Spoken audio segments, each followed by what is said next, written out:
fa misy lanjany koa indrindrindrindra ary tokony nasehatra bebe kokoa ny enseignement technique et surtout resaka formation professionnelle dia natao ministera ray manokana mihitsy izy io ankehitriny satria betsaka ny tanora zaza malagasy mila fanafana.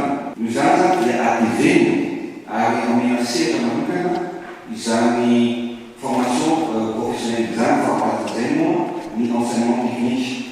Ny tanjona anatin'izany dia mba ahafahantsika manofa tanora. Ny tanjona antokatsika dia ao amin'ny taona voalohany manokety zany dia farakakely any amin'ny 100 000 ny tanora hofana. Amin'ny taona faharoa dia tokony miakatra ny 200 na 300 000 any ny taona raiky.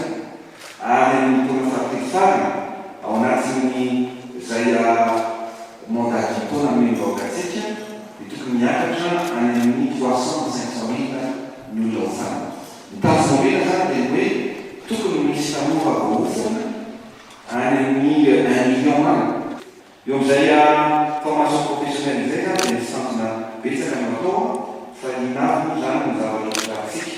Ao anatin'izany zany ny formation amina électricien en bâtiment, ny resaka maçon, ny resaka poseur na pavé,